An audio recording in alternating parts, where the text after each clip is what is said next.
दोस्तों आज आए हैं हम एक छोटे से किसान के पास जो वर्मी बेड का या वर्मी कंपोस्ट का काम करते हैं। कहाँ ये लोकेशन है, कहाँ ये छोटा सा फार्म है, कैसे इनकी शुरुआत हुई, आज ये जानते हैं इनकी पूरी जर्नी। मोस्टली आप वीडियोस देखते होंगे वर्मी कंपोस्ट के ऊपर लगाया कैसे जाता है, कितनी लागत आती है, कितनी कमाई होती है।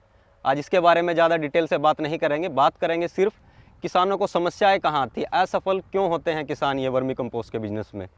क्योंकि काम तो है अच्छा, लेकिन गलतियां कहाँ मिस्टेक करते हैं, नया किसान, नौसिखिया किसान कहाँ गलतियां करता है जिसके कारण वो असफल हो जाता है। ये असफल होने के कारण क्या है और कैसे आप इनसे बचाव कर सकते हैं, आइए जानते हैं किसान से जो ग्राउंड पे इस तरह का काम कर रहा है। ये ज़्यादा पढ़े लिखे नहीं है, लेकिन वो बोलते हैं, कहावत है ना कि पढ़े लिखे से ज़्यादा कड़ा हुआ आदमी ज़्यादा सक्सेसफुल रहता है। मीन्स हाथ का तजुर्बेकार आदमी एक पढ़े हुए आदमी से ज़्यादा सक्सेस किन कारणों से हो जाता है, और हमारे पढ़े लिखे नौजवान कहीं ना कहीं फेल हो जाते हैं क्योंकि वो हाथ से काम नहीं करते। जानते हैं इन किसान से कैसे इन्होंने शुरुआत की और अभी इनके पास कितने बेड हैं और कहाँ तक ये एक्सटेंड करना चाहते हैं। सबसे पहले अपना परिचय दीजिए, कहाँ ये लोकेशन है और क्या आपका नाम है। नमस्कार जी, मेरा नाम भूपेंद्र, गांव मेरा पधाना है और डिस्ट्रिक्ट करनाल है, ब्लॉक मेरा नीलोखेड़ी है। और मैंने अभी अपना केचुए का काम शुरू किया, 2 बेड से शुरू किया था जी, और आज मैं अपने 42 बेड लगा चुका हूँ। अच्छा जी। और मेरा आगे इरादा है भाई, मैं अपने लिए काम कर रहा हूँ भाई, मैं अपनी सारी जो मेरी खेती है वो ऑर्गेनिक होए। आप ऑर्गेनिक खेती की तरफ बढ़ रहे हैं। हाँ जी, हाँ जी, ऑर्गेनिक खेती की तरफ बढ़ रहा हूँ मैं। और मैंने खाद भी अपने लिए ही जमा किया हुआ है, अपनी खेत में ही डालने के लिए। अभी हमने वहाँ से जो शुरू किया 42 बेड से, अभी हमने आगे शिफ्ट किया है उधर से। 27 तारीख ने हमने यहाँ पे ये नए बेड लगाए हैं अभी, यानी गए महीने, पिछले महीने की 27 तारीख ने। और आज अपनी 13-14 तारीख हुई है जी। देखो हमारा कितना बढ़िया काम कर रहा है अभी केचुआ। यहाँ में हम शुरू में अनजान थे, पता ही नहीं था, हमें ज़्यादा पानी डाल रहे थे, कम डाल रहे थे। देखो ये किसी के इसके अंडे कितने अच्छे तरह से खाद बना रहा है। हमारे पे शुरुआत में तो 1.5 महीना हमारे केचुए ने काम ही नहीं किया था। क्या गलती थी सर वो? गलती सर ये थी, हम उसमें पानी डाल रहे थे। अच्छा। और जैसे हमारे इसके बोल दिया भाई पानी डाल लो इसमें, और हम उसमें पानी ज़्यादा देते रहे, केचुए ने खाद खाई नहीं, पानी पीता रहे ऐसे ही। देखिए किसान भाइयों, सबसे बड़ी समस्या यहाँ क्या है, किसान प्रशिक्षण लेता नहीं है, वीडियोस देख लेता है यूट्यूब पे और इसका काम करने की फिर आगे वो तैयारी कर लेता है या फिर स्टार्टअप कर लेता है। यानी बिना उसके ज्ञान के आप अगर ये केचुए का काम करते, देखिए जीवित प्राणी है, अगर उसको बराबर से खाद पानी या समय पे उसको वो खाना नहीं मिलेगा तो वो नेचुरली वो मर ही जाएगा। और यहाँ हम ये केचुए का जो बिज़नेस कर रहे हैं, हमें केचुए की क्वांटिटी भी बढ़ानी है और साथ साथ इससे वर्मी कंपोस्ट भी प्रोड्यूस करना है। तो जानते हैं किसान से इनकी समस्या क्या थी, कि शुरुआत में कहाँ इनको दिक्कत पड़ी थी और उसका इन्होंने समाधान कैसे किया इस चीज़ का। तो जी फिर हमने इसके बारे में पता किया, भी हमारे इसने काम क्यों नहीं किया। तो फिर हमें पता भाई हम पानी ज़्यादा दे, मतलब समस्या केचुआ खाना नहीं खा रहा था, खाना नहीं खा रहा था, पानी पी रहा था, अपने ग्रोथ कर रहा था, अंडे दे रहा था, बच्चे बना रहा था सब, लेकिन वर्मी कंपोस्ट नहीं बन रहा था, खाद नहीं बन रही थी। फिर हमने जैसे ही पानी बंद किया जी, फिर उसने 1 हफ्ते के बाद ही खाद बनाना उसने शुरू कर दिया। मतलब नॉर्मली जब आप बेड लगा लेते हैं तो आपको ये पता ही नहीं था कि भाई कितनी मात्रा में पानी देना है, कितनी मात्रा में आपने ज़्यादा पानी दिया, उसके कारण में केचुए ने काम करना बंद कर दिया। मीन्स वो अपनी क्वांटिटी तो बढ़ा रहा था, हाँ, लेकिन वो वर्मी कंपोस्ट प्रोड्यूस नहीं कर रहा था। हाँ, हाँ। तो इस बार हमें पता लग गया, हमें पता है हम सही मात्रा में पानी दे रहे हैं इसको। वाकई में जैसे जब आपने ज़्यादा पानी दे दिया तो आपको कैसे पता चला कि अब इतनी मात्रा में पानी आपको देना चाहिए या केचुआ इतनी मात्रा पानी देने पे ही काम करता है, ये कैसे पता चला? ये हमें पता लग गया, केचुआ अपना कलर पलटी कर गया, ये अच्छा सफ़ेद हो गया, ज़्यादा पानी लेने से सफ़ेद हो गया। कौन सी ब्रीड है सर ये केचुए? ये आइसिना फेटिडा है। ओके, ऑस्ट्रेलियन ब्रीड जो है, जो काफ़ी पॉपुलर है रिसेंट डेज में। हाँ। पानी की मात्रा हमने इसको चेक करने के बाद फिर पानी कंट्रोल किया इस पे।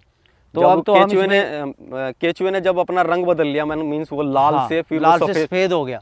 सफेद हो गया, आपको पता चल गया कि अभी पानी ज्यादा हो गया, अब वो पानी ही पी रहा है, ना कि वो खाना नहीं खा रहा। फिर क्या किया आपने? फिर हमने उसकी त्राई बंद कर दी, बिल्कुल पानी देना बंद कर दिया। पानी देना आपने बिल्कुल बंद कर दिया। फिर हमारा केचुआ 2-3 दिन बाद ही अपना रंग पलटी हो गया, लाल हो गया, वो यानी सफेद से लाल हो गया। तो ये एक पॉइंट सबसे इम्पोर्टेंट ये है, अगर आपने ज्यादा पानी दिया तो केचुआ अपना रंग लाल से सफेद कर लेगा, नीलेपन पे आ जाएगा। तो आपको इससे ये पता चल जाएगा कि अभी आपके बेड के अंदर ज़्यादा पानी हो चुका है, आपको वहाँ बेड में से पानी कम करना है। धीरे धीरे जब वो वाइट से रेड की तरफ यानी सफ़ेद केचुए से लाल केचुए में कन्वर्ट हो जाएगा, अपना रंग चेंज कर लेगा, तो हमें पता चल जाएगा कि अभी बेड में उचित पानी है, अभी केचुआ ने काम करना चालू कर दिया। जी सही है बात? बिल्कुल सही है। आपकी सर ये 2 यूनिट है, मैं एक दूसरे यूनिट पे भी आपके घूम के आया था जो अभी रिसेंट आपने 10 तारीख के आसपास लगाई थी। हाँ जी, हाँ ये बेड आपने कब लगाया था? अभी ये 27 अप्रैल को लगाए हमने। ये मतलब पिछले महीने आपने ये लगाया? हाँ, 27 करीबन अप्रैल को। ये समझ के चलिए 15 से 16 दिन अभी फिलहाल हुए हैं हाँ इस जी, बेड हाँ को जी, लगे हाँ हुए। जी, हाँ जी। तो अभी हमारी देखो इतनी अच्छी ग्रोथ चल रही 15 से 16 दिन में। ये हमारा केचुआ देखो कितना बढ़ रहा है, इतना केचुआ की केचुआ क्वांटिटी काफी बढ़ चुकी है। इतनी बढ़ की है। देखो इसके अंडे कैसे होते हैं वो दिखाइए देखो सबसे अंडे, पहले ये तो। देखो आप इसके ये। अंडे होते कैसे हैं? ये देखो हरे कलर के अड़के अड़के। ये देखो अंडा इसका बहुत है इस टाइम, इतने दिन में ही इतना अंडा देना स्टार्ट कर दिया इसने। यहाँ पे बहुत अच्छे से काम कर। इस तरह के ये अंडे होते हैं, आप देख पा रहे होंगे। ये ग्रीन कलर के अंडे हो जाते हैं। इतने ही साइज रहता है कि और बड़े होते हैं? नहीं, सर ये साइज बड़ा हो जाएगा।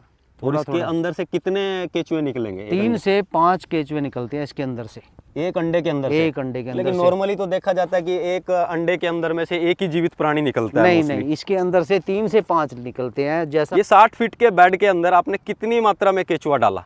हमने 60 किलो केचुआ डाला इसमें। यानी 1 फीट पे 1 केजी आपने केचुआ रखा इसके अंदर में? हाँ, बाकी हमारा अपना ज़्यादा था केचुआ, हमने वैसे ज़्यादा ही दिया है इसमें। वैसे इसकी गणना ये है कि 1 किलो देना चाहिए 1 फीट में।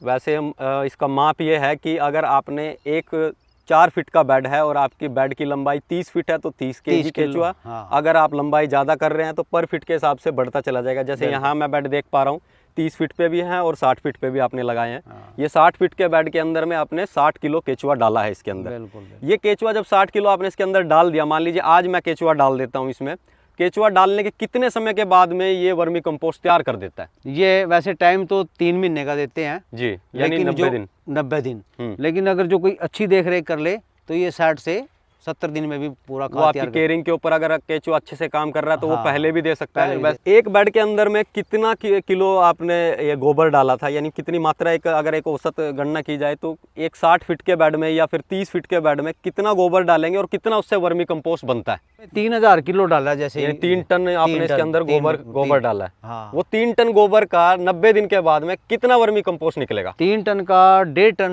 हमें खाद यानी मिलेगा। 1500 किलो, आधा, करीबन आधा, 40 से आधा। 50% के आसपास मैं 40% पकड़ लेता हूँ, यानी 1200 से लेके 1500 किलो के आसपास आपका खाद वर्मी मिलेगा। कंपोस्ट तैयार हो जाएगा 90 दिन में। बिल्कुल। और जो 60 किलो आपने केचुआ डाला है, क्या वो घटेगा या बढ़ेगा? नहीं, वो डबल से भी 3 गुना भी हो सकता है, उसकी गणना कुछ नहीं होती। वो 3 गुना भी हो सका, 4 भी हो सका, 2 गुना भी रह सकता है। 2 गुना वैसे भी रह स्टैंडर्ड सकता माना जाता है अगर केचुआ अच्छे से काम कर रहा है तो, और डबल। देखभाल ठीक ठाक है तो आपका 2 गुना केचुआ तो मिनिमम हो जाएगा। लेकिन आपने अच्छे से उसकी देखभाल की है, केचुआ यहाँ स्वस्थ है, अच्छे से काम कर रहा है, तो वो 3 गुना भी हो सकता है, 4 गुना भी हो सकता है। उसकी क्वांटिटी गणना कुछ नहीं है। बिल्कुल बिल्कुल। और जब मान लीजिए आपने इसके अंदर 60 किलो केचुआ डाला था, वो 90 दिन के बाद में 120 किलो हो गया, उस केचुए का आप क्या करते हो फिर आगे फिर हम बेड बढ़ाते हैं अपने। फिर उससे मतलब आपने एक बार इनिशियल इन्वेस्टमेंट किया आपने, हाँ। केचुआ एक बार में मान लीजिए 60 किलो केचुआ डाला, हाँ। और उससे फिर आपने 120 किलो केचुआ बना लिया। हाँ। पहले आपने एक बेड बनाया, फिर आपने उससे 3 बेड बना लिए, यानी एक तो वो था ही ऑलरेडी, हाँ, हाँ। और मान लीजिए उससे 2, यानी 2 बेड आपने उस केचुए से बना लिए, यानी मल्टीप्लाई हो जाता है वो। 90 दिन के बाद, 90 से 120 दिन के बाद में वो मल्टीप्लाई होके 120 दिन नहीं पहुंचता, 90 दिन में क्लियर हो जाता है। बिल्कुल क्लियर हो जाता है। आपका यहाँ यूनिट में 90 दिन आपका एक एवरेज आ रही है। एवरेज हाँ। और आपको इसमें क्या समस्या लगी जब आपने स्टार्टिंग की थी? जैसे एक तो आपने पानी ज़्यादा दे दिया था, इसमें समस्या दूसरी हमारे को नज़र आई, क्या हमने इस पर नेट का इस्तेमाल किया। ये जो ग्रीन ग्रीन नेट जो है, हाँ ग्रीन नेट है, तो ग्रीन नेट के नीचे इसने काम नहीं किया पूरे से। ओके। ये जैसे महीना 1.5 महीना शुरुआत में हमारा जो लेट काम किया, उसका भी एक कारण था कि इस ग्रीन नेट के नीचे ये काम नहीं करता, इसके नीचे बोरी गिरनी चाहिए, यानी जूट की जो बोरी होती है, जूट की जो बोरी है वो गिरनी चाहिए। जैसे हमने यहाँ की, इसमें डाल ली है, इसमें इतने अच्छे से काम किया। अभी मैं आपको दिखाता हूँ आगे जो नेट के नीचे हमारे बेड हैं, कितना फर्क है उसके अंदर। यानी यहाँ केचुआ अच्छे से काम किया, कर रहा है, और जहाँ नेट डाला हुआ है वहाँ वो काम ढंग से नहीं कर रहा। हाँ, अभी हमारे पास भी ऐसे बेड हैं जिसमें हमने बोरी अभी तक नहीं डाली है, ये हम आपको दिखाते हैं। अभी देखो, ये एक ही दिन के बेड लगे हुए हैं, उसमें और इसमें देखना कितना अंतर है। इसमें अभी खार इतना नहीं बना है जितना जैसे वहाँ बन गया था, बहुत फर्क है। अब इसमें बोरी का होना बहुत ज़रूरी है। अगर ये नेट डालते हैं तो ये रीज़न क्या है, ये केचुए क्यों काम नहीं कर रहे? अभी इनको पूरा अंधेरा चाहिए, अच्छा, और ओके। एक ये बोरी जो कूलिंग का काम करती है इसके अंदर, अब गर्मी के अंदर। एक तो ये जो जूट की बोरी रहती है ये एक मॉइस्चर कंटेंट करके रखती है, और दूसरा केचुए का ये रूल रहता है, उसूल होता है, ये अंधेरे में ही काम करता है। हाँ। आप अगर नेट डालते हैं तो नेट पूरा फिल्टर करके उसको अंधेरा नहीं बनाता, क्योंकि ये 50% या 75% का अगर नेट है तो वो समझिए 70% ही आपको शेडिंग देगा, या 50% का नेट है तो 50% शेडिंग देगा, लेकिन फिर भी 50% धूप इसके अंदर जाएगी। और केचुआ जैसे ही धूप आती है, लाइट आती है, तो अंदर जाने की कोशिश करता है, ऊपर वाली लेयर में वो काम नहीं करता। तो हमें स्टार्टिंग ऊपर वाली लेयर से ही करनी है, ऊपर से खाद बनते बनते ही नीचे जाता है। एक अंधेरे में अच्छे से काम करता है। या तो आप इस तरह की जो पुराली रहती है हाँ, वो ढक सकते हैं, ये पुराली जैसे ढक आप सकते देख पा रहे हैं। अगर है तो ये पराली ढक सकते हैं, ये फ्री का ही काम है। अब किसान अपने खेतों से निकालता, आग लगाता है, यहाँ काम आ जाता है। और दूसरा, अगर पुराली नहीं है और आपको लंबे समय तक उसको ढक के रखना है या रेगुलर यूज़ करना, तो आप इस तरह की जूट की बोरी यूज़ कर सकते हैं। पुराली तो का बस ये है कि इसमें लेबर खर्चा ज़्यादा बढ़ जाता है पुराली में। अब जैसे कोई काम करना है, इसको चेक करना है, कुछ बीच में डालना है, जैसे हमने बेसन देना है, गुड़ देना है, घोल के डालना है इसके अंदर, तो जो पराली को नीचे उतारेंगे लेबर का खर्चा ज़्यादा पड़ेगा। लेकिन मोस्टली तो सुना जाता है, या वीडियोस में भी हम देखते हैं कि आप बोल रहे हैं कि गुड़ डालते हैं, बेसन डालते हैं, नॉर्मली तो पानी डालते हैं इसके ऊपर। नहीं, हम तो ना अब जैसे हमें जो अपने आप खुद पता लग गया करने से, खाद की जो क्वालिटी बनाने के लिए हम तो इसमें ट्राइकोडर्मा भी इस्तेमाल करते हैं। ओके, हाँ जी। एज ए फंगिसाइड ये। ओके, जो अभी इसका जो वर्मी कंपोस्ट बनेगा तो मीन्स वो ट्राइकोडर्मा के गुण भी इसी के अंदर है, इसी वो के अंदर आ बैक्टीरिया जाए। भी इसके अंदर आ जाएगा। वो बैक्टीरिया इसके केचुआ अंदर मरता नहीं है इससे? नहीं, इससे केचुआ नहीं मरता। ट्राइकोडर्मा वो भी एक जीव है, जीवाणु है वो भी, तो उससे वो मरता नहीं है। अब अभी आपने बताया आप इसके अंदर ट्राइकोडर्मा मिक्स करते हैं, और क्या क्या चीज़ डालते हैं? ट्राइकोडर्मा डाल देते हैं, गुड़ डालते हैं, बेसन डालते हैं। जैसे गुड़ और बेसन डालते हैं तो ये अंडे ज़्यादा देता है एकदम। ओके, ये बहुत अच्छे से काम करना स्टार्ट करता है गुड़ और बेसन से। ये एडिशनल, ये हम पहली बार सुन रहे हैं कि गुड़ और बेसन डालने से इसकी क्वालिटी भी इम्प्रूव हो रही है। लेकिन नॉर्मली किसान या फिर जो यूनिट्स लगाते हैं कमर्शियल में, वो सिर्फ पानी का ही यूज़ करते हैं, गोबर की खाद डाल दी, उसके बाद ये समझ के चलिए खाली वर्मी कंपोस्ट निकालने का ही काम रहते हैं।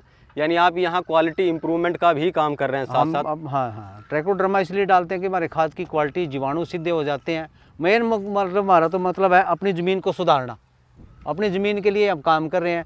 बाकी जो अगर कोई हमारे से लेता है मदद, भाई बोलता है मेरे को केचुआ दो या हमारी मदद करो, ऐसा भी हम करते हैं। यानी छोटा कोई किसान आता है या कोई आदमी आता है आपके पास, तो आप उसको केचुए भी दे देते हैं? दे देते हैं, बिल्कुल दे देते हैं। ये कौन सी ब्रीड आपकी? एसिना फिटिडा। क्या रेट रहता है आपका ये? वैसे तो 300 रुपये kg है इसका रेट। 300 रुपये पर केजी के हिसाब से आप दे देते हैं। क्वांटिटी का आपको कोई वो नहीं है कि एक छोटा किसान भी आए तो आप उसको दे देते हैं? बिल्कुल दे देते हैं, कोई कितना भी ले जाए कोई दिक्कत नहीं है। आप उन्हें यहाँ अगर कोई किसान आता है या वीडियो देख के इन्फ्लुएंस होके मान लीजिए आता है, तो अगर वो कुछ सीखना चाहे आपसे या फिर गाइडेंस लेना चाहे तो आप गाइडेंस भी करते हैं? बिल्कुल बिल्कुल करते हैं। उसका कोई चार्ज नहीं है आपका? नहीं। वर्मी कंपोस्ट यहाँ तैयार करते हैं, क्या रेट पे आप सेलिंग करते हैं? या फिर अगर कोई वेंडर खरीदता है या फिर आम आदमी भी खरीदता है तो एक क्या रेट रखा आपने? हमने इसका रेट 6 रुपये किलो से लेके 20 रुपये किलो तक का रेट रखा हुआ है। ये इतना वेरिएशन क्यों, 6 रुपये किलो और 20 रुपये? इसका 6 रुपये का, उसका ये है जो हमारे से थोक में ले जाते हैं, अच्छा, उनको हम 6 रुपये लगाते हैं जी। जो परचून में ले जाते हैं छोटी पैकिंग में, रिटेल में जो किलो 2 किलो 5 किलो वाली, 5 किलो 10 किलो की पैकिंग में, उसका रेट बढ़ जाता है क्योंकि उसका खर्चा बढ़ जाता है। ये बैग बराबर आपकी बात, बैग का खर्चा बढ़ जाता है। वेंडर जो बड़े जो कस्टमर होते हैं या जो समझिए जो 1000 kg यानी 1 टन 2 टन 100 किलो इस तरह का जो मटेरियल उठाता है, उनका रेट वाकई में ही डाउन होता है, क्योंकि होलसेल का रेट हमेशा ही अलग होता है रिटेल से। तो एक एवरेज रेट आपको क्या पड़ जाता है औसत कुल मिला के? रिटेल कुल मिला के हमें 10 रुपये लगभग पड़ जाता है। 10 रुपये के आसपास पर केजी आपको पड़ जाता है, रिटेल और होलसेल दोनों। किसान इस चीज़ को वर्मी कंपोस्ट का बेड लगा लेता है या यूनिट लगा लेता है, बेचने में समस्या होती है क्या? नहीं, हमारे को तो बेचने में समस्या ही नहीं, क्योंकि हमारा तो एरिया सब्जी का है।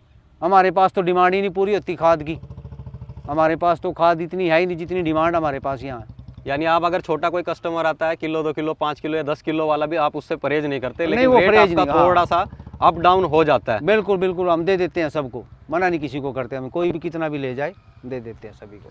बहुत बहुत धन्यवाद सर आपका।